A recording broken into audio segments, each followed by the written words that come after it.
ज्योतिष चक्र और शिशुमारक चक्र। श्री पराशर जी बोले, आकाश में भगवान विष्णु का जो शिशु कुमार गिरगिट अथवा गोधा के समान आकार वाला तारामय स्वरूप देखा जाता है, उसके पुच्छ भाग में ध्रुव अवस्थित है। ये ध्रुव स्वयं घूमता हुआ चंद्रमा और सूर्य आदि ग्रहों को घुमाता है। उस भ्रमणशील ध्रुव के साथ नक्षत्र गण भी चक्र के समान घूमते रहते हैं। सूर्य, चंद्रमा, तारे, नक्षत्र और अनन्यान्य समस्त ग्रहगण वायुमंडलमयी डोरी से ध्रुव के साथ बंधे हुए हैं। मैंने तुमसे आकाश में ग्रहगण के जिस शिशुकुमार स्वरूप का वर्णन किया है, अनंत तेज के आश्रय स्वयं भगवान नारायण ही उसके हृदय स्थित आधार है। उत्तानपाद के पुत्र ध्रुव ने उन जगतपति की आराधना करके तारामय शिशु कुमार के पुच्छ स्थान में स्थिति प्राप्त की है। शिशु कुमार के आधार सर्वेश्वर श्री नारायण हैं। शिशु कुमार ध्रुव का आश्रय है और ध्रुव में सूर्यदेव स्थित हैं तथा हे विप्र, जिस प्रकार देव, असुर और मनुष्यादि के सहित ये संपूर्ण जगत सूर्य के आश्रित हैं, वो तुम एकाग्र चित्त होकर सुनो। सूर्य 8 मास तक अपने किरणों से 6 रसों से युक्त जल को ग्रहण करके उसे 4 महीनों में बरसा देता है। उससे अन्न की उत्पत्ति होती है और अन्न से ही संपूर्ण जगत पोषित होता है। सूर्य अपनी तीक्ष्ण रश्मियों से संसार का जल खींचकर उससे चंद्रमा का पोषण करता है और चंद्रमा आकाश में वायुमय नाड़ियों के मार्ग से उसे धूम, अग्नि और वायुमय मेघों में पहुंचा देता है। यह चंद्रमा द्वारा जल प्राप्त मेघों से तुरंत ही भ्रष्ट नहीं होता, इसलिए अभ्र कहलाता है। हे मैत्रेय, काल जनित संस्कार के प्राप्त होने पर यह अभ्रस्त जल निर्मल होकर वायु की प्रेरणा से पृथ्वी पर बरसने लगता है। हे मुने, भगवान सूर्यदेव नदी, समुद्र, पृथ्वी और प्राणियों से उत्पन्न इन 4 प्रकार के जलों का आकर्षण करते हैं तथा आकाश गंगा के जल को ग्रहण करके वे उसे बिना मेघादि के अपनी किरणों से ही तुरंत पृथ्वी पर बरसा देते हैं। हे द्विजोत्तम, उसके स्पर्श मात्र से पाप पंख के धुल जाने से मनुष्य नरक में नहीं जाता, अतः वो दिव्य स्नान कहलाता है। सूर्य के दिखलाई देते हुए बिना मेघों के ही जो जल बरसता है, वो सूर्य की किरणों द्वारा बरसाया हुआ आकाश गंगा का ही जल होता है। कृतिका आदि विषम अयुग्म नक्षत्रों में जो जल सूर्य के प्रकाशित रहते हुए बरसता है, उसे दिग्गजों द्वारा बरसाया हुआ आकाश गंगा का जल समझना चाहिए। रोहिणी और आद्रा आदि सम संख्या वाले नक्षत्रों में जिस जल को सूर्य बरसाता है, वो सूर्य रश्मियों द्वारा आकाश गंगा से ग्रहण करके ही बरसाया जाता है। हे महामुने, आकाश गंगा के ये सम तथा विषम नक्षत्रों में बरसने वाले दोनों प्रकार के जलमय दिव्य स्नान अत्यंत पवित्र और मनुष्यों के पाप भय को दूर करने वाले हैं। हे द्विज, जो जल मेघों द्वारा बरसाया जाता है, वो प्राणियों के जीवन के लिए अमृत रूप होता है और औषधियों का पोषण करता है। हे विप्र, उस वृष्टि के जल से परम वृद्धि को प्राप्त होकर समस्त औषधियां और फल पकने पर सूख जाने वाले गोधूम, यव आदि अन्न प्रजा वर्ग के शरीर की उत्पत्ति एवं पोषण आदि के साधक होते हैं। उनके द्वारा शास्त्रविद मनीषीगण नित्य प्रति यथा विधि यज्ञानुष्ठान करके देवताओं को संतुष्ट करते हैं। इस प्रकार संपूर्ण यज्ञ, वेद, ब्राह्मणादि वर्ण, समस्त देव समूह और प्राणीगण वृष्टि के ही आश्रित हैं। हे मुनिश्रेष्ठ, अन्न को उत्पन्न करने वाली वृष्टि ही इन सब को धारण करती है तथा उस वृष्टि की उत्पत्ति सूर्य से होती है। हे मुनिवरोत्तम, सूर्य का आधार ध्रुव है, ध्रुव का शिशु कुमार है तथा शिशु कुमार के आश्रय श्री नारायण हैं। उस शिशु कुमार के हृदय में श्री नारायण स्थित हैं, जो समस्त प्राणियों के पालन करता और आदि भूत सनातन पुरुष हैं।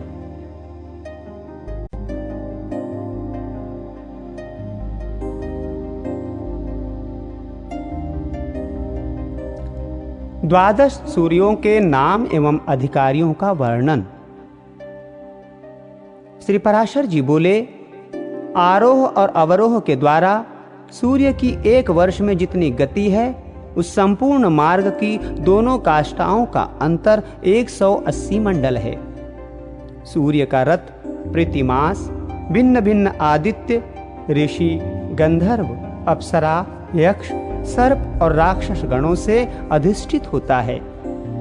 मैत्रेय, मधुमास चैत्र में सूर्य के रथ में सर्वदा धाता नामक आदित्य, कृतुस्थला अप्सरा, पुलत्स ऋषि, वासुकी सर्प, रथभृत यक्ष, हेति राक्षस और तुम्बरु गंधर्व ये 7 मासाधिकारी रहते हैं तथा अर्यमा नामक आदित्य, पुलह ऋषि, रथौजा यक्ष, पुंजिकस्थला अप्सरा, प्रहेति राक्षस, कच्छवीर सर्प और नारद नामक गंधर्व ये वैशाख मास में सूर्य के रथ पर निवास करते हैं। हे मैत्रेय, अब ज्येष्ठ मास में निवास करने वालों के नाम सुनो। उस समय मित्र नामक आदित्य, अत्रि ऋषि, तक्षक सर्प, पौरुषय राक्षस, मेनका अप्सरा, हाहा गंधर्व और रथस्वन नामक यक्ष ये उस रथ में वास करते हैं तथा आषाढ़ मास में वरुण नामक आदित्य, वशिष्ठ ऋषि, नाग सर्प, सहजन्या अप्सरा, हुहु गंधर्व, रथ राक्षस और रथचित्र नामक यक्ष उसमें निवास रहते हैं। श्रावण मास में इंद्र नामक आदित्य, विश्वासु गंधर्व, स्रोत यक्ष, एलापुत्र सर्प, अंगिरा ऋषि, प्रमलोचा अप्सरा और सर्पी नामक राक्षस सूर्य के रथ में बसते हैं तथा भाद्रपद में विवेस्वान नामक आदित्य, उग्रसेन गंधर्व, भृगु ऋषि, आपूरण यक्ष, अनुमलोचा अप्सरा, शंखपाल सर्प और व्याघ्र नामक राक्षस का उसमें निवास होता है। आश्विन मास में पूसा नामक आदित्य, वसुरुचि गंधर्व, वात राक्षस, गौतम ऋषि, धनंजय सर्प, सुषेण गंधर्व और धृताची नामक की अप्सरा का उसमें वास होता है। कार्तिक मास में उसमें विश्वावसु नामक गंधर्व, भरद्वाज ऋषि, पर्जन्य आदित्य, एरावत सर्प, विश्वाची अप्सरा, सेनजीत यक्ष तथा आप नामक राक्षस रहते हैं। मार्गशीर्ष के अधिकारी अंश नामक आदित्य, काश्यप ऋषि, तार्क्ष यक्ष, महापद्म सर्प, उर्वशी अप्सरा, चित्रसेन गंधर्व और विद्युत नामक राक्षस हैं। हे विप्रवर, पौष मास में क्रतु ऋषि, भगादित्य, उर्णायु गंधर्व, स्फुर्ज राक्षस, ककोरटक सर्प, अरिरष्ट नेमी यक्ष तथा पूर्वचित्ती अप्सरा जगत को प्रकाशित करने के लिए सूर्य मंडल में रहते हैं। हे मैत्रेय, त्वष्टा नामक आदित्य, जमदग्नि ऋषि, कंबल सर्प, तिलोत्तमा अप्सरा, ब्रह्मपेत राक्षस, ऋतरीज यक्ष और धृतराष्ट्र गंधर्व ये 7 माघ मास में भास्कर मंडल में रहते हैं। अब जो फाल्गुन मास में सूर्य के रथ में रहते हैं उनके नाम सुनो। हे महामुने, वे विष्णु नामक आदित्य, अश्वतर सर्प, रंभा अप्सरा, सूर्यवर्चा गंधर्व, सत्यजीत यक्ष, विश्वामित्र ऋषि और यज्ञोपेत नामक राक्षस हैं। हे ब्रह्मन, इस प्रकार विष्णु भगवान की शक्ति से तेजोमय हुए ये 7 गण एक मास तक सूर्य मंडल में रहते हैं। मुनिगण सूर्य की स्तुति करते हैं, गंधर्व सम्मुख रहकर उनका यशोगान करते हैं, अप्सराएं नृत्य करती हैं, राक्षस रथ के पीछे चलते हैं, सर्प वहन करने के अनुकूल रथ को सुसज्जित करते हैं और यक्षगण रथ की बागडोर संभालते हैं तथा नित्य सेवक बाल खिल्यादि इसे सब ओर से घेरे रहते हैं। हे मुनि सत्तम, सूर्य मंडल के ये 7 गण ही अपने अपने समय पर उपस्थित होकर शीत, ग्रीष्म और वर्षा आदि के कारण होते हैं।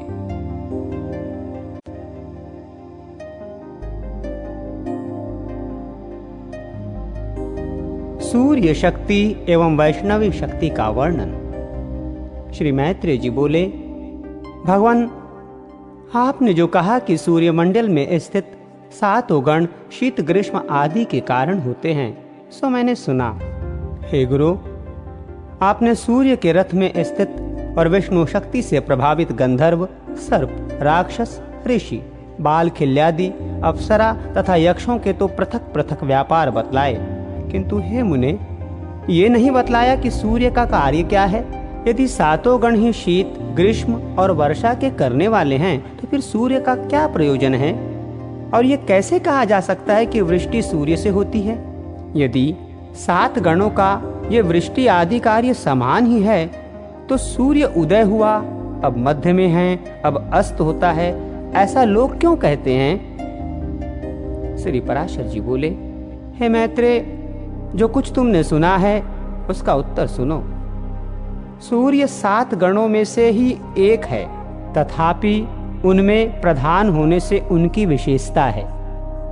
भगवान विष्णु की जो सर्वशक्तिमयी ऋक्, यजुः, साम नाम की पराशक्ति है, वो वेद त्रयी ही सूर्य को ताप प्रदान करती है और उपासना किए जाने पर संसार के समस्त पापों को नष्ट कर देती है। हे द्विज, जगत की स्थिति और पालन के लिए वे ऋक्, यजुः और साम रूप विष्णु सूर्य के भीतर निवास करते हैं। प्रत्येक मास में जो जो सूर्य होता है उसी में वो वेद त्रयी रूपणी विष्णु की पराशक्ति निवास करती है।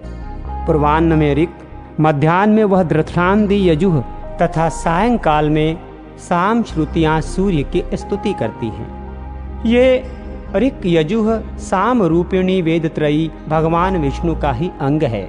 ये विष्णु शक्ति सर्वदा आदित्य में रहती है। ये त्रयमयी वैष्णवी शक्ति केवल सूर्य ही की अधिष्ठात्री हो सो नहीं, बल्कि ब्रह्मा, विष्णु और महादेव भी त्रयमयी ही हैं। सर्ग के आदि में ब्रह्मा ऋंगमय हैं, उनके स्थिति के समय विष्णु यजुर्मय हैं तथा अंतकाल में रुद्र साममय हैं। इसलिए सामगान की ध्वनि अपवित्र मानी गई है। इस प्रकार वो त्रयीमयी सात्विकी वैष्णवी शक्ति अपने सप्त गणों में स्थित आदित्य में ही अतिशय रूप से अवस्थित होती है।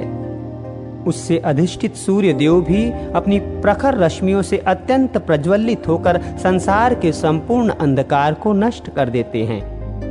उन सूर्य देव की मुनिगण स्तुति करते हैं, गंधर्वगण उनके सम्मुख यशोगान करते हैं, अप्सराएं नृत्य करती हुई चलती हैं, राक्षस रथ के पीछे रहते हैं, सर्पगण रथ का साज सजाते हैं और यक्ष घोड़ों की बागडोर संभालते हैं तथा बाल खिल्यादि रथ को सब ओर से घेरे रहते हैं।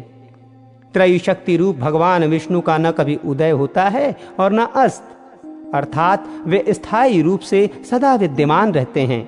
ये 7 प्रकार के गण तो उनके पृथक हैं। स्तंभ में लगे हुए दर्पण के निकट जो कोई जाता है उसी को उसकी छाया दिखाई देने लगती है। हे द्विज, इसी प्रकार वो वैष्णवी शक्ति सूर्य के रथ से कभी चलायमान नहीं होती और प्रत्येक मास में पृथक पृथक सूर्य के परिवर्तित होकर उसमें स्थित होने पर वो उनकी अधिष्ठात्री होती है। हे द्विज, दिन और रात्रि के कारण स्वरूप भगवान सूर्य पितृगण, देवगण और मनुष्यादि को सदा तृप्त करते घूमते रहते हैं।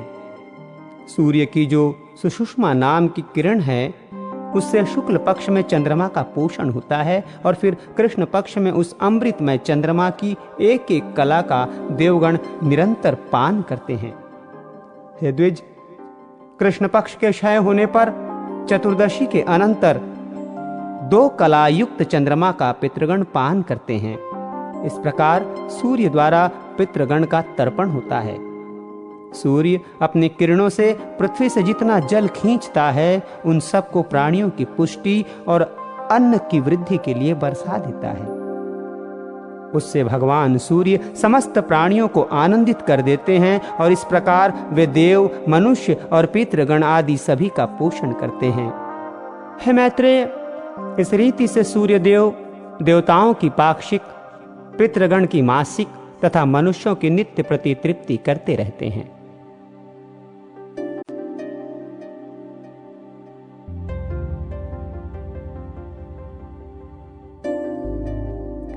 नवग्रहों का वर्णन तथा लोकांतर संबंधी व्याख्यान का उपसंहार। श्री पराशर जी बोले, चंद्रमा का रथ 3 पहियों वाला है। उसके वाम तथा दक्षिण और कुंद कुसुम के समान श्वेत वर्ण 10 घोड़े जुते हुए हैं। ध्रुव के आधार पर स्थित उस वेगशाली रथ से चंद्रदेव भ्रमण करते हैं और नाग विधि पर आश्रित अश्विनी आदि नक्षत्रों का भोग करते हैं। सूर्य के समान इनकी किरणों के भी घटने बढ़ने का निश्चित क्रम है। हे मुनिश्रेष्ठ, सूर्य के समान समुद्र गर्भ से उत्पन्न हुए उसके घोड़े भी एक बार जोत दिए जाने पर एक कल्प पर्यंत रथ खींचते रहते हैं। हे मैत्रेय, सुरगण के पान करते रहने से क्षीण हुए कलामात्र चंद्रमा का प्रकाशमय सूर्य देव अपनी एक किरण से पुनः पोषण करते हैं। जिस क्रम से देवगण चंद्रमा का पान करते हैं, उसी क्रम से जलापहारी सूर्य देव उन्हें शुक्ल प्रतिपदा से प्रतिदिन पुष्ट करते हैं। हे मैत्रेय, इस प्रकार आधे महीने में एकत्रित हुए चंद्रमा के अमृत को देवगण फिर पीने लगते हैं, क्योंकि देवताओं का आहार तो अमृत ही है। 33,3333 देवगण चंद्रस्थ अमृत का पान करते हैं। जिस समय 2 कलामात्र रहा हुआ चंद्रमा सूर्यमंडल में प्रवेश करके उसकी अमा नामक किरण में रहता है, वो तिथि अमावस्या कहलाती है। उस दिन रात्रि में वो पहले तो जल में प्रवेश करता है, फिर वृक्ष लता आदि में निवास करता है और तदनंतर क्रम से सूर्य में चला जाता है। वृक्ष और लता आदि में चंद्रमा के स्थिति के समय अमावस्या को जो उन्हें काटता है अथवा उनका एक पत्ता भी तोड़ता है, उसे ब्रह्म हत्या का पाप लगता है। केवल 15वीं कला रूप यत्किंचित भाग के बच रहने पर उस क्षीण चंद्रमा को पितृगण मध्योत्तर काल में चारों ओर से घेर लेते हैं। हे मुने, उस समय उस द्विकलाकार चंद्रमा की बची हुई अमृतमयी एक कला का वे पितृगण पान करते हैं।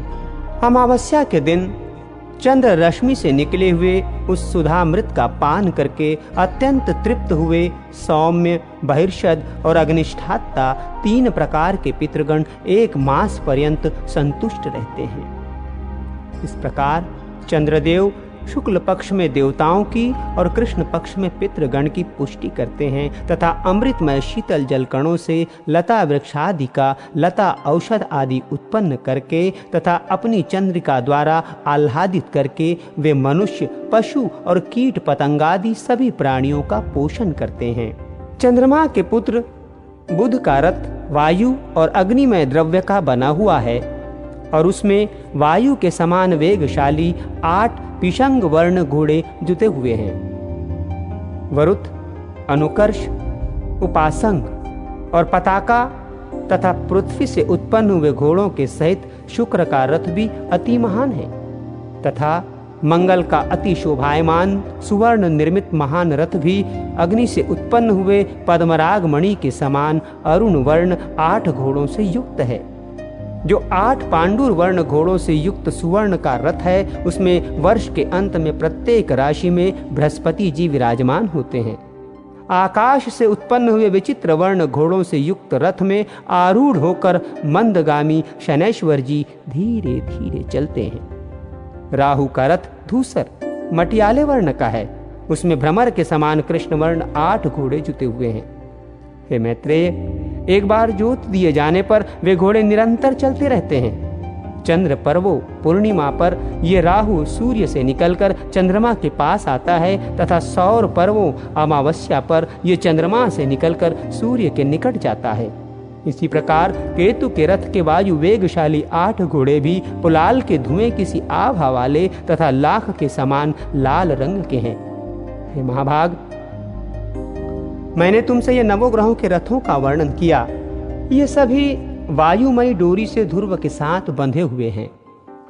हे मैत्रेय, समस्त ग्रह, नक्षत्र और तारा मंडल वायुमयी रज्जु से ध्रुव के साथ बंधे हुए यथोचित प्रकार से घूमते रहते हैं। जितने तारागण हैं उतनी ही वायुमयी डोरियां हैं। उनसे बंधकर वे सब स्वयं घूमते तथा ध्रुव को घुमाते रहते हैं। जिस प्रकार तेली लोग स्वयं घूमते हुए कोलू को भी घुमाते रहते हैं, उसी प्रकार समस्त ग्रहगण वायु से बंधकर घूमते रहते हैं। क्योंकि इस वायु चक्र से प्रेरित होकर समस्त ग्रहगण अलात चक्र बनैती के समान घूमा करते हैं, इसीलिए ये प्रवह कहलाता है। जिस शिशुमार चक्र का पहले वर्णन कर चुके हैं तथा जहाँ ध्रुव स्थित है, हे मुनिश्रेष्ठ, अब तुम उसकी स्थिति का वर्णन सुनो। रात्रि के समय उनका दर्शन करने से मनुष्य दिन में जो कुछ पाप कर्म करता है उनसे मुक्त हो जाता है तथा आकाश मंडल में जितने तारे इसके आश्रित हैं उतने ही अधिक वर्ष वो जीवित रहता है। उत्तानपाद उसकी ऊपर की हनु थोड़ी है और यज्ञ नीचे की, तथा धर्म ने उसके मस्तक पर अधिकार कर रखा है। उसके हृदय देश में नारायण हैं, दोनों चरणों में अश्विनी कुमार हैं तथा जंघाओं में वरुण और अर्यमा है। संवत्सर उसका शिष्ण है, मित्र ने उसके अपान देश को आश्रित कर रखा है तथा अग्नि, महेंद्र, कश्यप और ध्रुव पुच्छ भाग में स्थित हैं। शिशु कुमार के पुच्छ भाग में स्थित ये अग्नि आदि 4 तारे कभी अस्त नहीं होते। इस प्रकार मैंने तुमसे पृथ्वी, ग्रहगण, द्वीप, समुद्र, पर्वत, वर्ष और नदियों का तथा जो जो उनमें बसते हैं उन सभी के स्वरूप का वर्णन कर दिया। अब इसे संक्षेप से फिर सुनो। हे विप्र, भगवान विष्णु का जो मूर्त रूप जल है, उससे पर्वत और समुद्रादि के सहित कमल के समान आकार वाली पृथ्वी उत्पन्न हुई। हे विप्रवर्य, तारागण, त्रिभुवन, वन, पर्वत, दिशाएं, नदियां और समुद्र सभी भगवान विष्णु ही हैं तथा और भी जो कुछ है अथवा नहीं है वो सब भी एकमात्र वे ही हैं। क्योंकि भगवान विष्णु ज्ञान स्वरूप हैं, इसीलिए वे सर्वमय हैं, परिच्छिन्न पदार्थाकार नहीं हैं। अतः इन पर्वत, समुद्र और पृथ्वी आदि भेदों को तुम एकमात्र विज्ञान का ही विलास जानो। जिस समय जीव आत्मज्ञान के द्वारा दोष रहित होकर संपूर्ण कर्मों का क्षय हो जाने से अपने शुद्ध स्वरूप में स्थित हो जाता है, उस समय आत्म वस्तु में संकल्प वृक्ष के फल स्वरूप पदार्थ भेदों की प्रतीति नहीं होती। हे द्विज, कोई भी घटादि वस्तु है ही कहाँ? आदि, मध्य और अंत से रहित नित्य एक रूप चित्त ही तो सर्वत्र व्याप्त है। जो वस्तु पुनः पुनः बदलती रहती है, पूर्ववत नहीं रहती, उसमें वास्तविकता ही क्या है? देखो, मृतिका ही घट रूप हो जाती है और फिर वही घट से कपाल, कपाल से चूर्ण रज और रज से अणुरूप हो जाती है। तो फिर बताओ, अपने कर्मों के वशीभूत हुए मनुष्य आत्मस्वरूप को भूलकर इसमें कौन सी सत्य वस्तु देखते हैं? अतः हे द्विज, विज्ञान से अतिरिक्त कभी कहीं कोई पदार्थ आदि नहीं है। अपने अपने कर्मों के भेद से भिन्न भिन्न चित्तों द्वारा एक ही विज्ञान नाना प्रकार से मान लिया गया है। वो विज्ञान अति विशुद्ध, निर्मल, निशोक और लोभादि समस्त दोषों से रहित है। वही एक सत्व स्वरूप परम परमेश्वर वासुदेव है, जिससे पृथक और कोई पदार्थ नहीं है। इस प्रकार मैंने तुमसे यह परमार्थ का वर्णन किया है। केवल एक ज्ञान ही सत्य है, उससे भिन्न और सब असत्य है। इसके अतिरिक्त जो केवल व्यवहार मात्र है, उस त्रिभुवन के विषय में भी मैं तुमसे कह चुका हूँ। इस ज्ञान मार्ग के अतिरिक्त मैंने कर्म मार्ग संबंधी यज्ञ, पशु, वरही, समस्त ऋत्विक, सोम, सुरगण तथा स्वर्गमय कामना आदि का भी दिग्दर्शन करा दिया। भूर्लोकादि के संपूर्ण भोग इन कर्म कलापों के ही फल हैं। ये जो मैंने तुमसे त्रिभुवनगत लोकों का वर्णन किया है, इन्हीं में जीव कर्मवश घुमा करता है। ऐसा जानकर इसके विरक्त हो मनुष्य को वही करना चाहिए जिससे ध्रुव, अचल एवं सदा एक रूप भगवान वासुदेव में लीन हो जाए।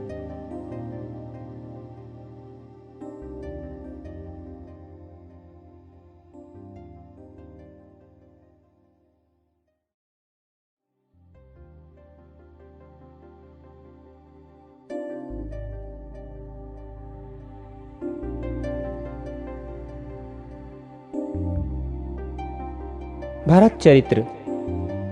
श्री मैत्रेय जी बोले, हे भगवान, मैंने पृथ्वी, समुद्र, नदियों और ग्रहगण की स्थिति आदि के विषय में जो कुछ पूछा था सो सब आपने वर्णन कर दिया। उसके साथ ही आपने ये भी बतला दिया कि किस प्रकार ये समस्त त्रिलोकी भगवान विष्णु के ही आश्रित हैं और कैसे परमार्थ स्वरूप ज्ञान ही सब में प्रधान है। किंतु भगवान, आपने पहले जिसकी चर्चा की थी वो राजा भरत का चरित्र मैं सुनना चाहता हूं, कृपा करके कहिए। कहते हैं वे राजा भरत निरंतर योग युक्त होकर भगवान वासुदेव में चित्त लगाए शालग्राम क्षेत्र में रहा करते थे। इस प्रकार पुण्य देश के प्रभाव और हरिचिंतन से भी उनकी मुक्ति क्यों नहीं हुई, जिससे उन्हें फिर ब्राह्मण का जन्म लेना पड़ा? हे मुनिश्रेष्ठ, ब्राह्मण होकर भी उन महात्मा भरत जी ने फिर जो कुछ किया वो सब आप कृपा करके मुझसे कहिए। श्री पराशर जी बोले, हे मैत्रेय, वे महाभाग पृथ्वीपति भरत जी भगवान में चित्त लगाए चिरकाल तक शालग्राम क्षेत्र में रहे। गुणवानों में श्रेष्ठ उन भरत जी ने अहिंसा आदि संपूर्ण गुण और मन के संयम में परम उत्कर्ष लाभ किया। हे यज्ञेश, हे अच्युत, हे गोविंद, हे माधव, हे अनंत, हे केशव, हे कृष्ण, हे विष्णु, हे ऋषिकेश, हे वासुदेव, आपको नमस्कार है। इस प्रकार राजा भरत निरंतर केवल भगवान नामों का ही उच्चारण किया करते थे। हे मैत्रेय, वे स्वप्न में भी इस पद के अतिरिक्त और कुछ भी नहीं कहते थे और न कभी इसके अर्थ के अतिरिक्त और कुछ चिंतन ही करते थे। वे निसंग, योग युक्त और तपस्वी राजा भगवान की पूजा के लिए केवल समाधि, पुष्प और कुशा का ही संचय करते थे। इसके अतिरिक्त वे और कोई कर्म नहीं करते थे। एक दिन वे स्नान के लिए नदी पर गए और वहां स्नान करने के अनंतर उन्होंने स्नानोत्तर क्रियाएं की। हे ब्रह्मन, इतने में ही उस नदी तीर पर एक आसन्न प्रसवा, शीघ्र ही बच्चा देने वाली प्यासी हिरणी वन में से जल पीने के लिए आई। उस समय जब वो प्रायः जल पी चुकी थी, वहां सब प्राणियों को भयभीत कर देने वाली सिंह की गंभीर गर्जना सुनाई पड़ी। तब वो अत्यंत भयभीत हो अकस्मात उछलकर नदी के तट पर चढ़ गई। अतः अत्यंत उच्च स्थान पर चढ़ने के कारण उसका गर्भ नदी में गिर गया। नदी की तरंग मालाओं में पड़कर बहते हुए उस गर्भ भ्रष्ट मृग बालक को राजा भरत ने पकड़ लिया। हे मैत्रेय, गर्भपात के दोष से तथा बहुत ऊंचे उछलने के कारण वो हिरणी भी पछाड़ खाकर गिर पड़ी और मर गई। उस हिरणी को मरी हुई देख तपस्वी भरत उसके बच्चे को अपने आश्रम पर ले आए। हे मुने, फिर राजा भरत उस मृगछौने का नृत्य प्रतिपालन पोषण करने लगे और वो भी उनसे पोषित होकर दिन ब दिन बढ़ने लगा। वो बच्चा कभी तो उस आश्रम के आसपास ही घास चरता रहता और कभी वन में दूर तक जाकर फिर सिंह के भय से लौट आता। प्रातःकाल वो बहुत दूर भी चला जाता तो भी सायंकाल को फिर आश्रम में लौट आता और भरत जी के आश्रम की पर्णशाला के आंगन में पड़ा रहता।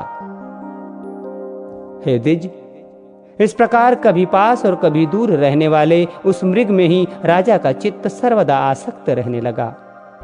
वो अन्य विषयों की ओर जाता ही नहीं था।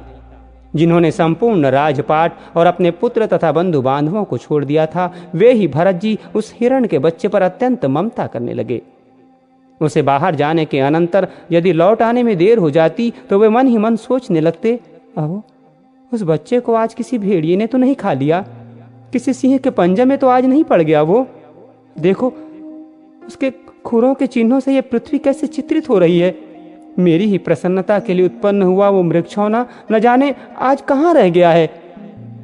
क्या वो वन से कुशल पूर्वक लौटकर अपने सिंगों से मेरी भुजा को खुजलाकर मुझे आनंदित करेगा? देखो, उसके नवजात दांतों से कटी हुई शिखा वाले ये कुश और काश सामध्यायी शिखाहीन ब्रह्मचारियों के समान कैसे सुशोभित हो रहे हैं। देर के गए हुए उस बच्चे के निमित्त भरत मुनि इसी प्रकार चिंता करने लगते और जब वो उनके निकट आ जाता तो उसके प्रेम से उनका मुख खिल जाता था। इस प्रकार उसी में आसक्त चित्त रहने से राज्य, भोग, समृद्धि और स्वजनों को त्याग देने वाले भी राजा भरत की समाधि भंग हो गई। उस राजा का स्थिर चित्त उस मृग के चंचल होने पर चंचल हो जाता और दूर चले जाने पर दूर चला जाता। कालांतर में राजा भरत ने उस मृग बालक द्वारा पुत्र के सजल नयनों से देखे जाते हुए पिता के समान अपने प्राणों का त्याग किया। हे मैत्रेय, राजा भी प्राण छोड़ते समय स्नेहवश उस मृग को ही देखता रहा तथा उसी में तन्मय रहने से उसने और कुछ भी चिंतन नहीं किया। तदनंतर उस समय के सुदृढ़ भावना के कारण वो जम्बू मार्ग कालांजर पर्वत के घोर वन में अपने पूर्व जन्म की स्मृति से युक्त एक मृग हुआ। हे द्विजोत्तम, अपने पूर्व जन्म का स्मरण रहने के कारण वो संसार से उपरत हो गया और अपनी माता को छोड़कर फिर शालग्राम क्षेत्र में आकर ही रहने लगा। वहां सूखे घास फूस और पत्तों से ही अपना शरीर पोषण करता हुआ वो अपने मृगत्व प्राप्ति हेतु भूत कर्मों का निराकरण करने लगा। तदनंतर उस शरीर को छोड़कर उसने सदाचार संपन्न योगियों के पवित्र कुल में ब्राह्मण जन्म ग्रहण किया। उस देह में भी उसे अपने पूर्व जन्म का स्मरण बना रहा। हे मैत्रेय, वो सर्व विज्ञान संपन्न और समस्त शास्त्रों के मर्म को जानने वाला था तथा अपने आत्मा को निरंतर प्रकृति से परे देखता था। हे महामुने, आत्मज्ञान संपन्न होने के कारण वो देवता आदि संपूर्ण प्राणियों को अपने से अभिन्न रूप से देखता था। उपनयन संस्कार हो जाने पर वो गुरु के पढ़ाने पर भी वेद पाठ नहीं करता था तथा न किसी कर्म की ओर ध्यान देता, न कोई अन्य शास्त्र ही पढ़ता था।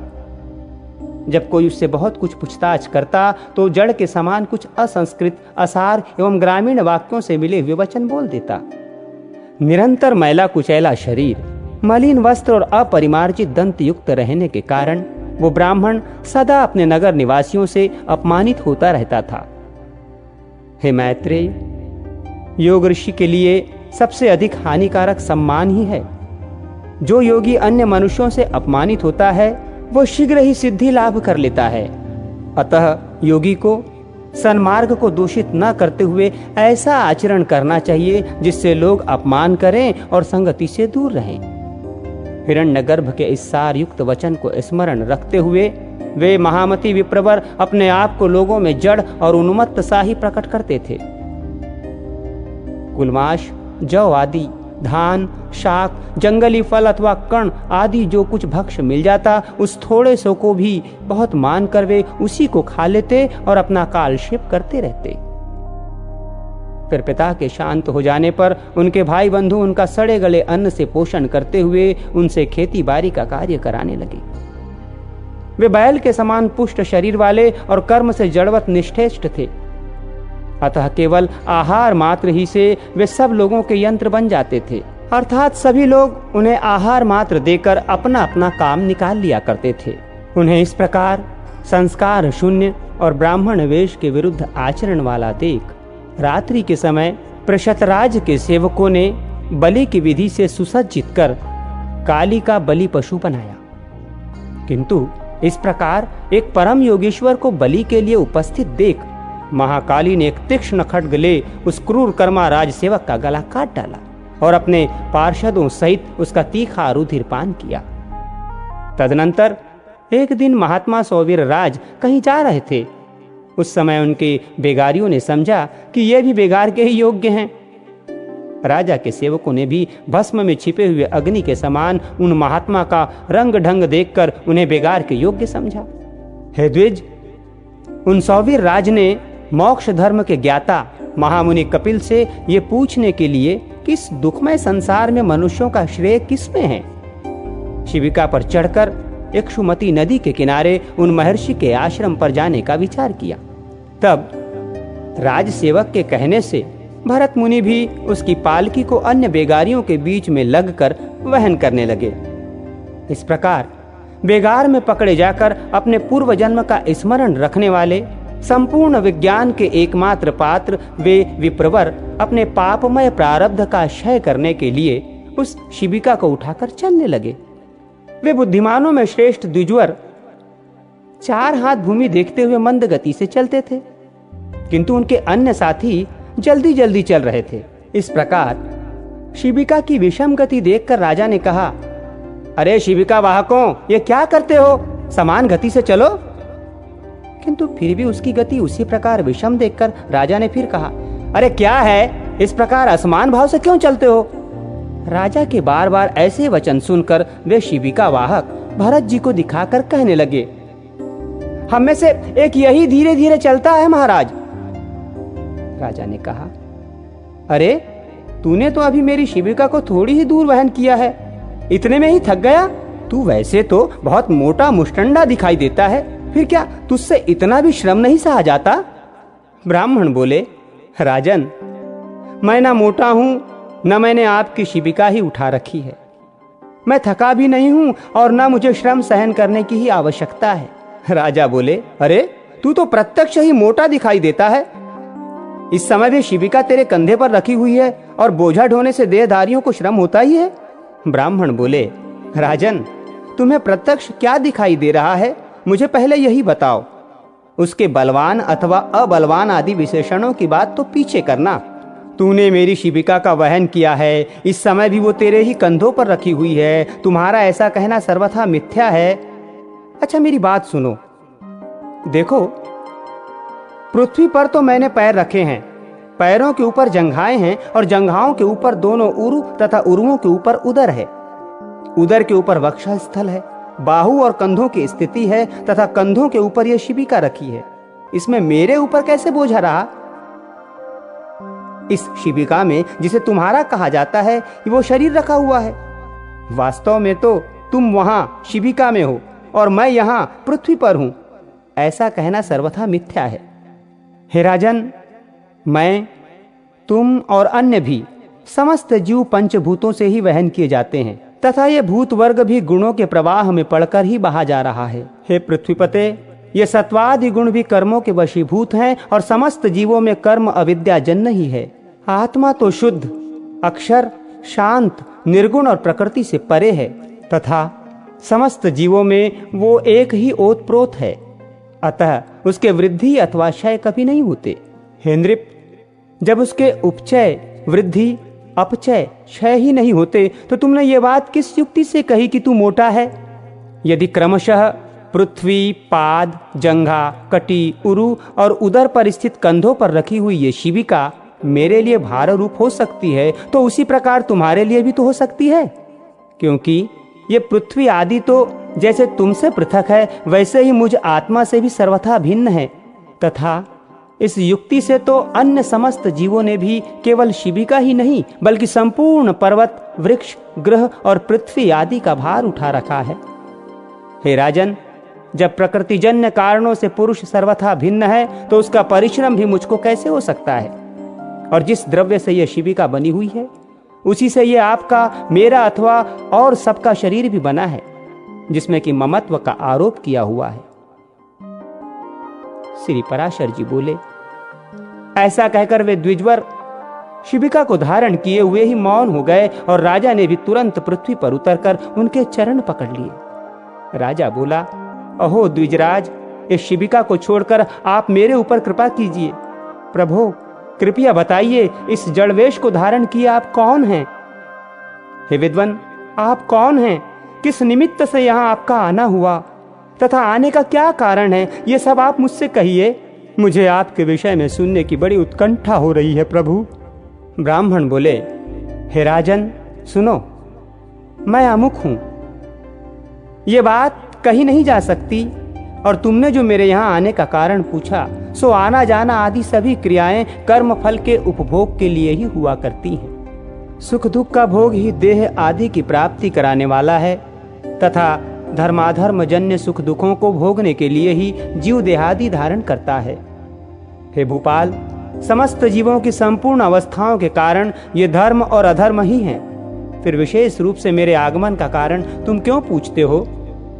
राजा बोला, अवश्य ही समस्त कार्यों में धर्म और अधर्म ही कारण है और कर्मफल के उपभोग के लिए ही एक देह से दूसरे देह में जाना होता है। किंतु आपने जो कहा कि मैं कौन हूं, ये नहीं बताया जा सकता। इसी बात को सुनने की मुझे इच्छा हो रही है।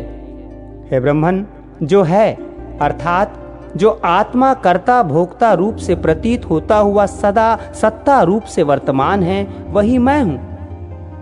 ऐसा क्यों नहीं कहा जा सकता? हे द्विज, ये अहम शब्द तो आत्मा में किसी प्रकार के दोष का कारण नहीं होता। ब्राह्मण बोले, हे राजन, तुमने जो कहा कि अहम शब्द से आत्मा में कोई दोष नहीं आता सो ठीक ही है, किंतु अनात्म में ही आत्मत्व का ज्ञान कराने वाला भ्रांति मूलक अहम शब्द ही दोष का कारण है। हे नृप, अहम शब्द का उच्चारण जिह्वा, दंत, होष्ठ और तालु से ही होता है, किंतु ये सब उस शब्द के उच्चारण के कारण हैं, अहम मैं नहीं। तो क्या जिह्वादि कारणों के द्वारा ये वाणी ही स्वयं अपने को अहम कहती है? नहीं। अतः ऐसी स्थिति में तू मोटा है ऐसा कहना भी उचित नहीं है। सिर तथा कर चरणादि रूप ये शरीर भी आत्मा से पृथक ही है। अतः हे राजन, इस अहम शब्द का मैं कहाँ प्रयोग करूं? तथा हे नृपश्रेष्ठ, यदि मुझसे भिन्न कोई और भी सजातीय आत्मा हो तो भी ये मैं हूं और ये अन्य हैं ऐसा कहा जा सकता है, किंतु जब समस्त शरीर में एक ही आत्मा विराजमान है तब आप कौन हैं, मैं वो हूं, ये सब वाक्य निष्फल ही हैं। तू राजा है, ये शिबिका है, ये सामने शिबिका वाहक है और ये सब तेरी प्रजा है। हे नृप, इनमें से कोई भी बात परमार्थ सत्य नहीं है। हे राजन, वृक्ष से लकड़ी हुई और उससे तेरी ये शिबिका बनी, तो बता इसे लकड़ी कहा जाए या वृक्ष? किंतु महाराज वृक्ष पर बैठे हैं ऐसा कोई नहीं कहता है, न कोई तुझे लकड़ी पर बैठा हुआ ही बताता है, सब लोग शिबिका में बैठा हुआ ही कहते हैं। हे नृपश्रेष्ठ, रचना विशेष में स्थित लकड़ियों का समूह ही तो शिबिका है। यदि वो उससे कोई भिन्न वस्तु है तो काष्ठ को अलग करके उसे ढूंढो। इसी प्रकार छत्र की शलाकाओं को अलग रखकर छत्र का विचार करो कि वो कहाँ रहता है। यही न्याय तुम में और मुझ में लागू होता है, अर्थात मेरे और तुम्हारे शरीर भी पंचभूत से अतिरिक्त और कोई वस्तु नहीं है। पुरुष, स्त्री, गौ, अज, बकरा, अश्व, गज, पक्षी और वृक्ष आदि लौकिक संज्ञाओं का प्रयोग कर्म हेतु शरीरों में ही जानना चाहिए। हे राजन, पुरुष जीव तो न देवता है, न मनुष्य है, न पशु है और न वृक्ष है। ये सब तो कर्मजन्य शरीरों की आकृतियों के ही भेद हैं।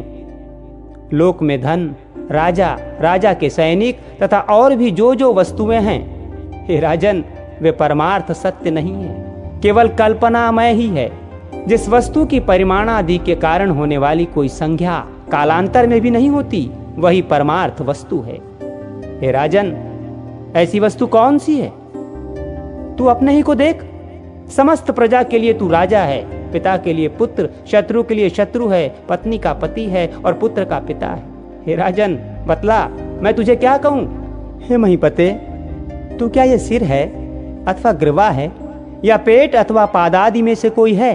तथा ये सिर आदि भी तेरे क्या हैं? हे पृथ्वीश्वर, तू इन समस्त अवयवों से पृथक है, अतः सावधान होकर विचार कर कि मैं कौन हूं। हे महाराज, आत्म तत्व इस प्रकार व्यवस्थित है, उसे सबसे पृथक करके ही बताया जा सकता है, तो फिर मैं उसे अहम शब्द से कैसे बतला सकता हूं?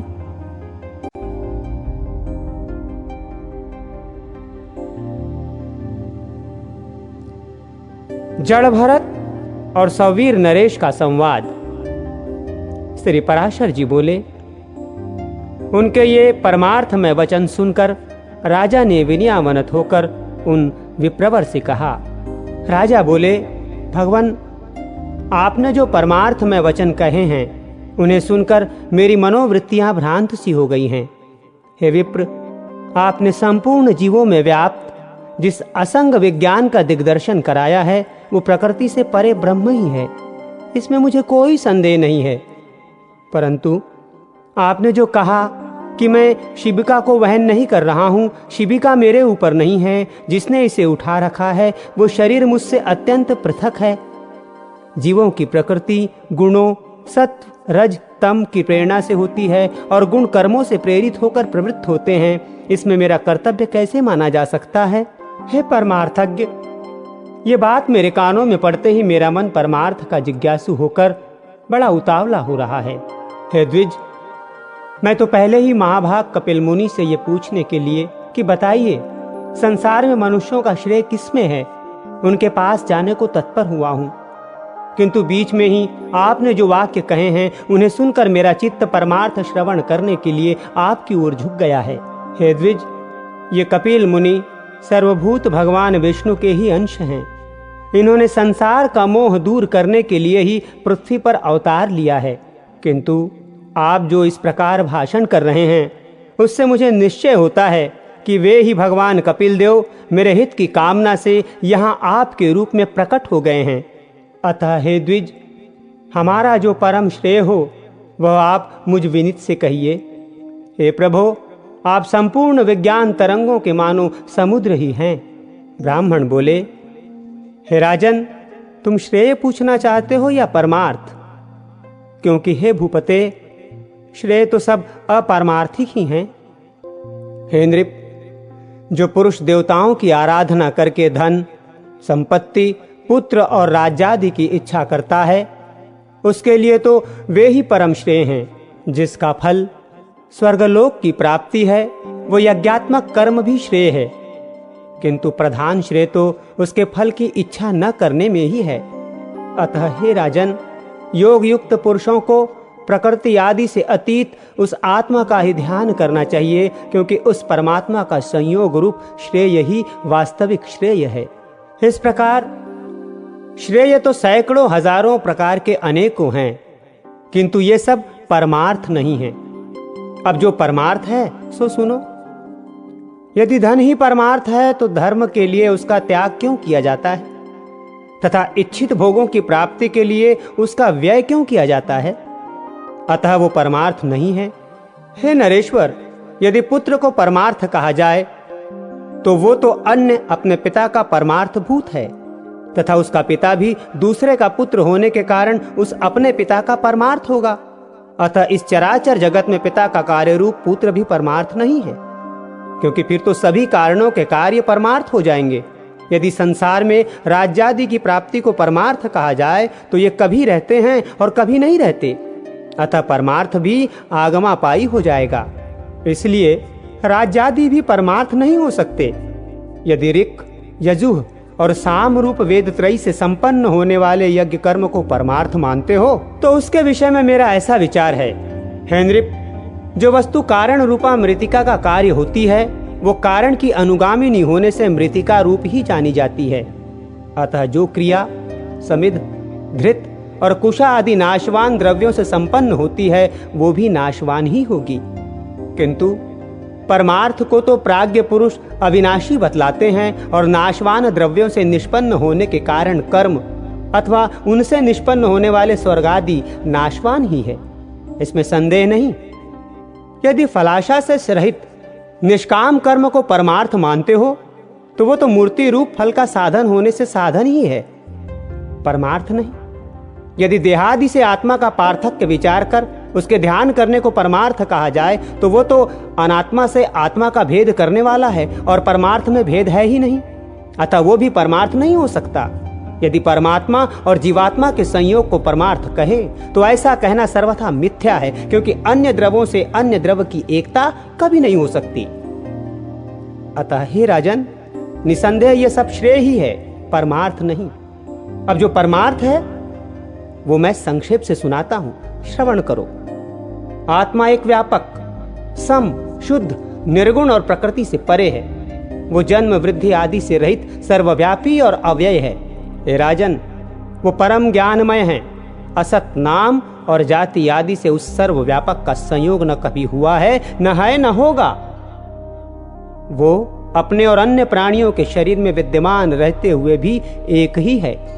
इस प्रकार जो विशेष ज्ञान है वही परमार्थ है। द्वैत भावना वाले पुरुष तो अपरमार्थदर्शी हैं। जिस प्रकार अभिन्न भाव से व्याप्त एक ही वायु के बांसुरी के छिद्रों के भेद से षड्ज आदि भेद होते हैं, उसी प्रकार शरीरादि उपाधि के कारण एक ही परमात्मा के देवता मनुष्यादि अनेक भेद प्रतीत होते हैं। एक रूप आत्मा के जो नाना भेद हैं वे बाह्य देहादि की कर्म प्रवृत्ति के कारण ही हुए हैं।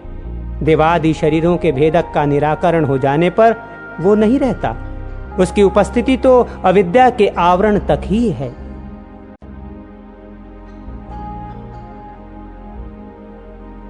ऋभु का निदाद्ध को अद्वैत ज्ञानोपदेश। श्री पराशर जी बोले, हे मैत्रेय, ऐसा कहने पर राजा को मौन होकर मन ही मन सोच विचार करते देख वे विप्रवर ये अद्वैत संबंधिनी कथा सुनाने लगे। ब्राह्मण बोले, हे राज शार्दुल, पूर्व काल में महर्षि ऋभु ने महात्मा निदाद्ध को जो उपदेश करते हुए जो कुछ कहा था वो सुनो। हे भूपते, परमेष्ठी श्री ब्रह्मा जी का ऋभु नामक एक पुत्र था। वो स्वभाव से ही परमार्थ तत्व को जानने वाला था। पूर्व काल में महर्षि पुलत्स्य का पुत्र निदाद्ध उन ऋभु का शिष्य था। उसे उन्होंने अति प्रसन्न होकर संपूर्ण तत्व ज्ञान का उपदेश दिया था। हे नरेश्वर, ऋभु ने देखा कि संपूर्ण शास्त्रों का ज्ञान होते हुए भी निदाद्ध की अद्वैत में निष्ठा नहीं है। उस समय देविका नदी के तीर पर पुलत्स जी का बसाया हुआ वीरनगर नामक एक अति रमणीक और समृद्ध संपन्न नगर था। हे पार्थिवोत्तम, रम्य उपवनों से सुशोभित उस पुर में पुरकाल में ऋभु का शिष्य योगवेत्ता निदाध रहता था। महर्षि ऋभु अपने शिष्य निदाध को देखने के लिए 1,000 दिव्य वर्ष बीतने पर उस नगर में गए। जिस समय निदाध बलिवेश्वर देव के अनंतर अपने द्वार पर अतिथियों की प्रतीक्षा कर रहा था, वे उसके दृष्टिगोचर होते हुए और वह उन्हें द्वार पर पहुंचकर अर्धदान पूर्वक अपने घर में ले आया। उस द्विज श्रेष्ठ ने उनके हाथ पैर धुलाए और फिर आसन पर बिठाकर आदर पूर्वक कहा, भोजन कीजिए। ऋभु बोला, हे विप्रवर, आपके यहाँ क्या क्या अन्न भोजन करना होगा ये बताइए, क्योंकि कुत्सित अन्न में मेरी रुचि नहीं है। निदाध ने कहा, हे द्विजश्रेष्ठ, मेरे घर में सत्तू, जौ की लपसी, कंदमूल फलादि तथा पुए बने हैं। आपको इनमें से जो कुछ रुचे वही भोजन कीजिए। ऋभु बोला, हे द्विज, ये तो सभी कुत्सित अन्न हैं। मुझे तो तुम हलवा, खीर तथा मट्ठा और खांड से बने हुए स्वादिष्ट भोजन कराओ। तब निदाध ने अपनी स्त्री से कहा, हे गृहदेवी, हमारे घर में जो अच्छी से अच्छी वस्तु हो उसी से इनके लिए अति स्वादिष्ट भोजन बनाओ। ब्राह्मण जड़ भरत ने कहा। उसके ऐसा कहने पर उसकी पत्नी ने अपने पति की आज्ञा से उन विप्रवर के लिए अति स्वादिष्ट अन्न तैयार किया। हे राजन, ऋभु के यथेच्छ भोजन कर चुकने पर निदाध ने अति विनीत होकर उन महामुनि से कहा। निदाध बोले, हे द्विज, कहिए, भोजन करके आपका चित्त स्वस्थ हुआ ना? आप पूर्णतया तृप्त और संतुष्ट हो गए ना? हे विप्रवर, कहिए, आप कहाँ के रहने वाले हैं? कहाँ जाने की तैयारी में हैं और कहाँ से पधारे हैं? ऋभु बोले, हे ब्राह्मण, जिसको क्षुधा लगती है उसी की तृप्ति भी हुआ करती है। मुझको तो कभी क्षुधा ही नहीं लगी, फिर तृप्ति के विषय में तुम क्या पूछते हो? जठराग्नि के द्वारा पार्थिव ठोस धातुओं के क्षीण हो जाने से मनुष्य को क्षुधा की प्रतीति होती है और जल के क्षीण होने से तृष्णा का अनुभव होता है। हे द्विज, ये क्षुधा और तृषा तो देह के ही धर्म हैं, मेरे नहीं। अतः कभी क्षुधित न होने के कारण मैं तो सर्वदा तृप्त ही हूँ। स्वस्थता और तुष्टि भी मन ही में होते हैं, अतः ये मन ही के धर्म हैं। पुरुष आत्मा से इनका कोई संबंध नहीं है। इसलिए हे द्विज, ये जिसके धर्म हैं उसी से इनके विषय में पूछो। और तुमने जो पूछा कि आप कहाँ के रहने वाले हैं, कहाँ जा रहे हैं तथा कहाँ से आए हैं, सो इन तीनों के विषय में मेरा मत सुनो। आत्मा सर्वगत है, क्योंकि ये आकाश के समान व्यापक है। अतः कहाँ से आए हो, कहाँ रहते हो और कहाँ जाओगे, ये कथन भी कैसे सार्थक हो सकता है? मैं तो न कहीं जाता हूँ, न आता हूँ, न किसी एक स्थान पर रहता हूँ। तू, मैं और अन्य भी पुरुष भी देहादि के कारण जैसे पृथक पृथक दिखाई देते हैं, वास्तव में वैसे नहीं है। वस्तुतः तू तू नहीं है, अन्य अन्य नहीं है और मैं नहीं हूँ। वास्तव में मधुर मधुर है भी नहीं। देखो, मैंने तुमसे जो मधुर अन्न की याचना की थी, उससे भी मैं यही देखना चाहता था कि तुम क्या कहते हो। हे द्विजश्रेष्ठ, भोजन करने वाले के लिए स्वादु और अस्वादु भी क्या है? क्योंकि स्वादिष्ट भोजन ही जब समयांतर से अस्वादु हो जाता है तो वही उद्वेगजनक होने लगता है। इसी प्रकार कभी अरुचिकर पदार्थ रुचिकर हो जाते हैं और रुचिकर पदार्थों से मनुष्य को उद्वेग हो जाता है। ऐसा अन्न भला कौन सा है जो आदि, मध्य और अंत तीनों काल में रुचिकर ही हो? जिस प्रकार मिट्टी का घर मिट्टी से लीपने पोतने से दृढ़ होता है, उसी प्रकार ये पार्थिव देह पार्थिव अन्न के परमाणुओं से पुष्ट हो जाता है। जौ, गेहूं, मूंग, धृत, तैल, दूध, दही, गुड़ और फल आदि सभी पदार्थ पार्थिव परमाणु ही तो हैं। इनमें से किसको स्वादु कहें और किसको अस्वादु? अतः ऐसा जानकर तुम्हें इस स्वादु अस्वादु का विचार करने वाले चित्त को समदर्शी बनाना चाहिए, क्योंकि मोक्ष का एकमात्र उपाय समता ही तो है। ब्राह्मण बोले, हे राजन, उनके ऐसे परमार्थमय वचन सुनकर महाभाग निदाध ने उन्हें प्रणाम करके कहा, प्रभु आप प्रसन्न होइए, कृपया बतलाइए मेरे कल्याण की कामना से आए हुए आप कौन हैं?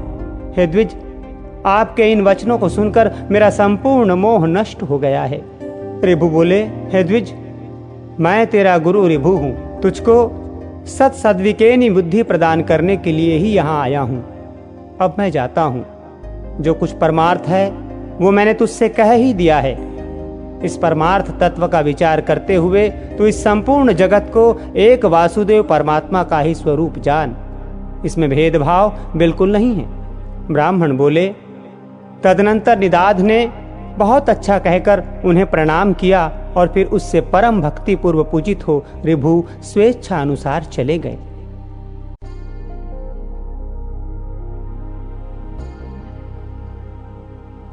ऋभु की आज्ञा से निदाध का अपने घर को लौटना।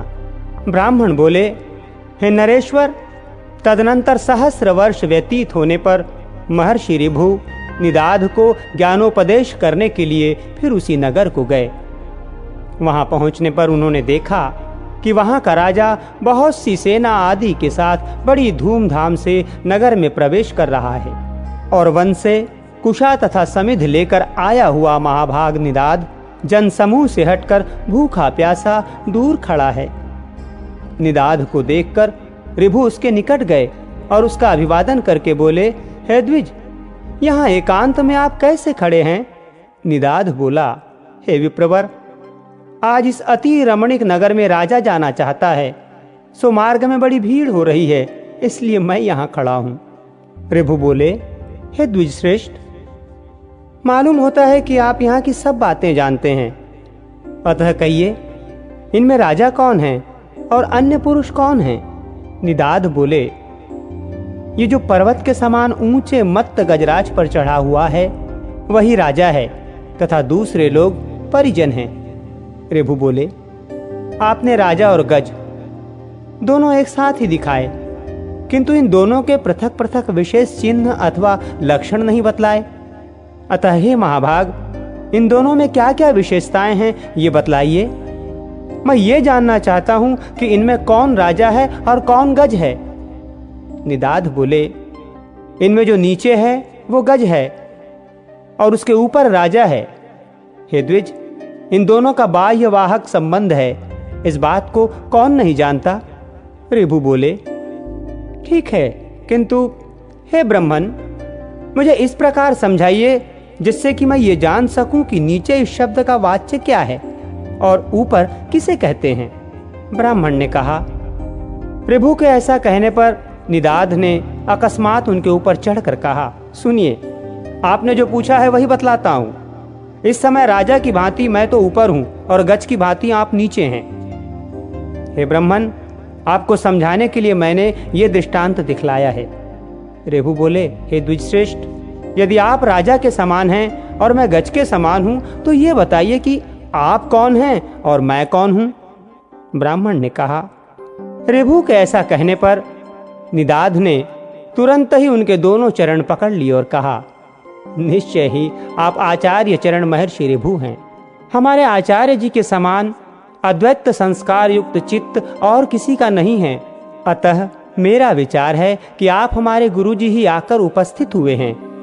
ऋभु बोले, हे निदाध, पहले तुमने सेवा शुश्रूषा करके मेरा बहुत आदर किया था, अतः तुम्हारे स्नेहवश मैं ऋभु नामक तुम्हारा गुरु ही तुमको उपदेश देने के लिए आया हूँ। हे महामते, समस्त पदार्थों में अद्वैत आत्मबुद्धि रखना ही परमार्थ का सार है, जो मैंने तुम्हें संक्षेप में उपदेश कर दिया। ब्राह्मण बोले, निदाध से ऐसा कहकर परम विद्वान गुरुवर भगवान ऋभु चले गए और उनके उपदेश से निदाध अद्वैत चिंतन में तत्पर हो गया और समस्त प्राणियों को अपने से अभिन्न देखने लगा। हे धर्मज्ञ, हे पृथ्वीपते, जिस प्रकार उस ब्रह्मपरायण ब्राह्मण ने परम मोक्ष पद प्राप्त किया, उसी प्रकार तू भी आत्मा, शत्रु और मित्रादि में समान भाव रखकर अपने को सर्वगत जानता हुआ मुक्ति लाभ कर। जिस प्रकार एक ही आकाश श्वेत नील आदि भेदों वाला दिखाई देता है, उसी प्रकार भ्रांत दृष्टियों को एक ही आत्मा पृथक पृथक दिखता है।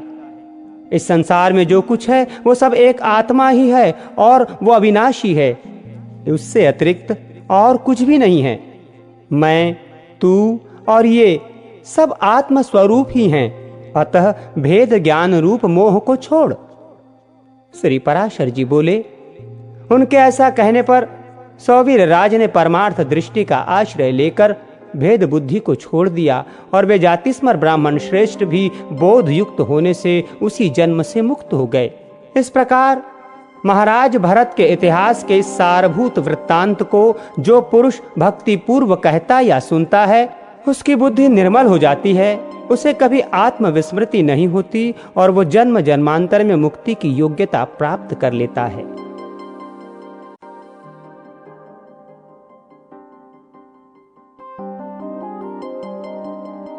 पहले 7 मनवंतरों के मनु, इंद्र, देवता, सप्तर्षि और मनु पुत्रों का वर्णन। श्री मैत्रेय जी बोले, हे गुरुदेव, आपने पृथ्वी और समुद्र आदि की स्थिति तथा सूर्य आदि ग्रहगण के संस्थान का मुझसे भली प्रकार अति विस्तार पूर्वक वर्णन किया।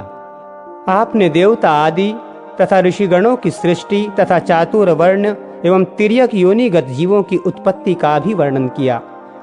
ध्रुव और प्रहलाद के चरित्रों को भी आपने विस्तार पूर्वक सुना दिया। अतः हे गुरु, अब मैं आपके मुखारविंद से संपूर्ण मनवंतर तथा इंद्र और देवताओं के सहित मनवंतरों के अधिपति समस्त मनुओं का वर्णन सुनना चाहता हूँ। कृपया आप वर्णन कीजिए। श्री पराशर जी बोले, भूतकाल में जितने मनवंतर हुए हैं तथा आगे भी जो जो होंगे, उन सब का मैं तुमसे क्रमशः वर्णन करता हूँ। प्रथम मनु स्वयंभुव थे। उनके अनंतर क्रमशः स्वारोचिष, उत्तम, तामस, रैवत और चाक्षुक हुए।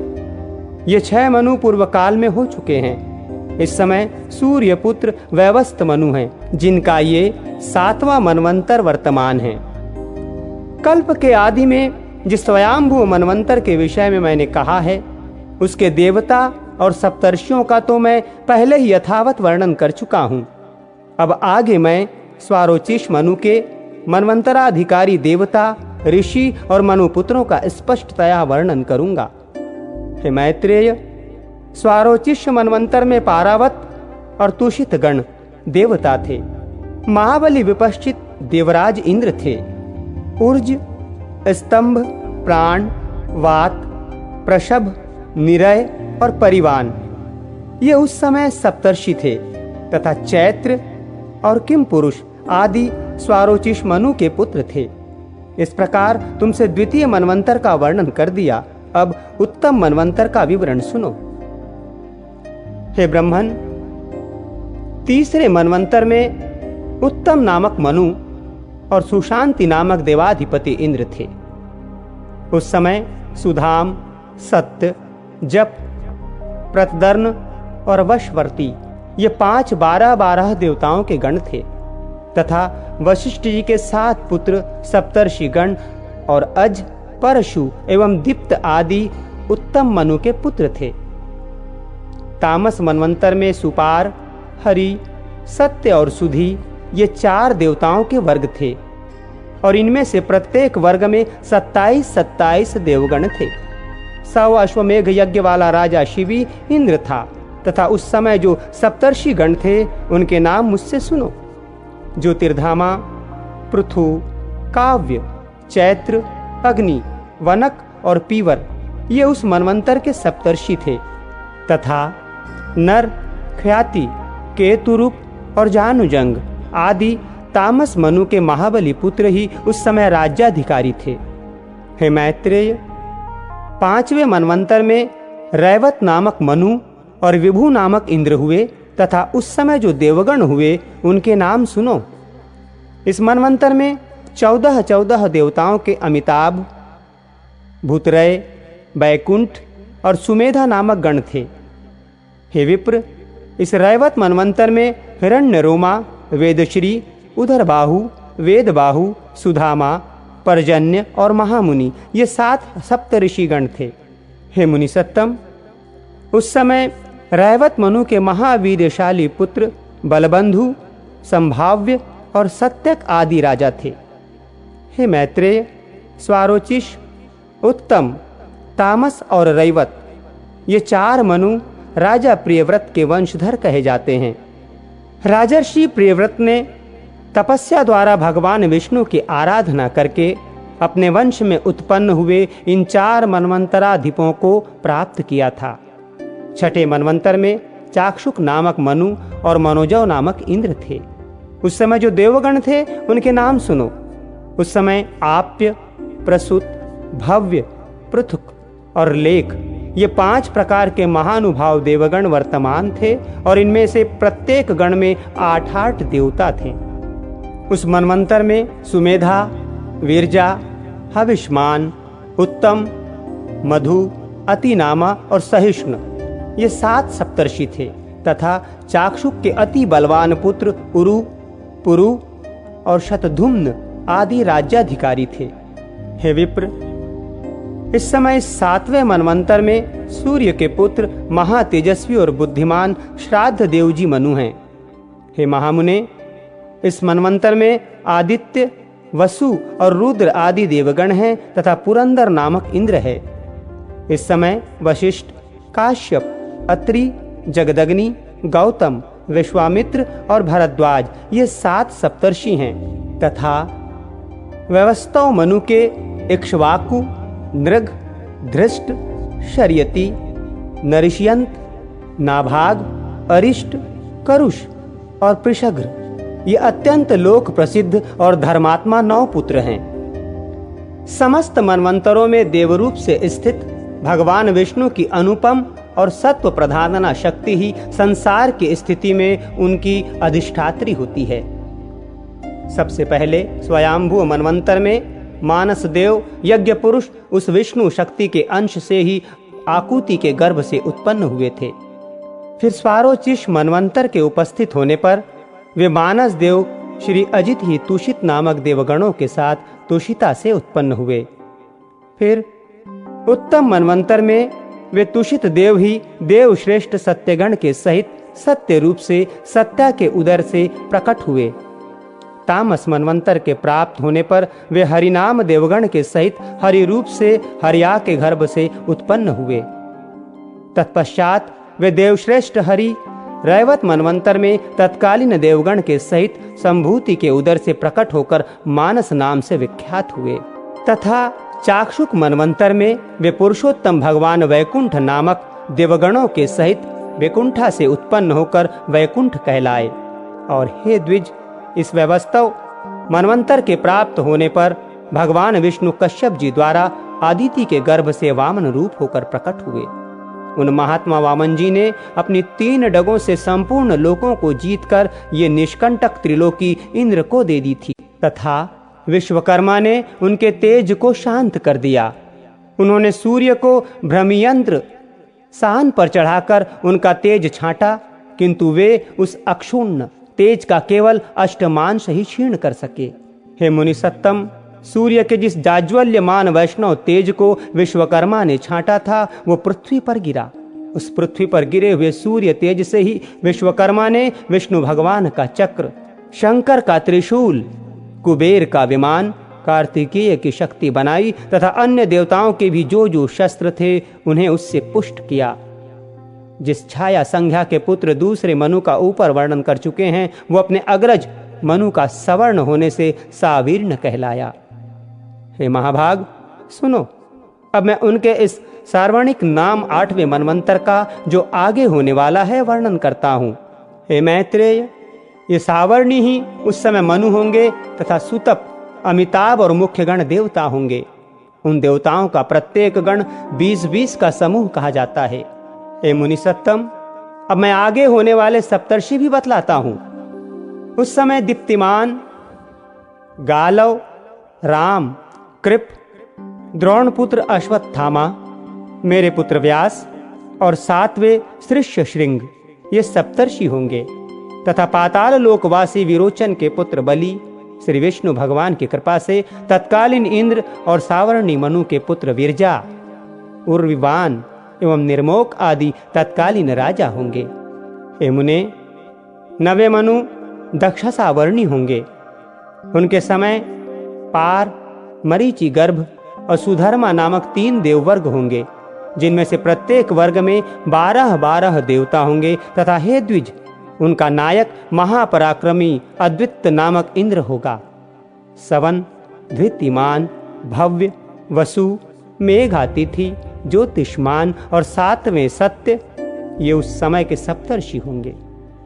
तथा धृमकेतु, दीप्तिकेतु, पंचहस्त, निरामय और पृथुश्रवा आदि दक्षसावर्णी मनु के पुत्र होंगे। हे मुने, 10वें मनु ब्रह्म सावर्णी होंगे। उनके समय सुधामा और विशुद्ध नामक 100 देवताओं के 2 गण होंगे। महाबलवान शांति उनका इंद्र होगा। तथा उस समय जो सप्तर्षि गण होंगे उनके नाम सुनो। उनके नाम हविष्मान, सुकृत, सत्य, तपोमूर्ति, नाभाग, अप्रतिमौजा और सत्यकेतु हैं। उस समय ब्रह्म सावर्णी मनु के सुक्षेत्र, उत्तमौजा और भूरिषेण आदि 10 पुत्र पृथ्वी की रक्षा करेंगे।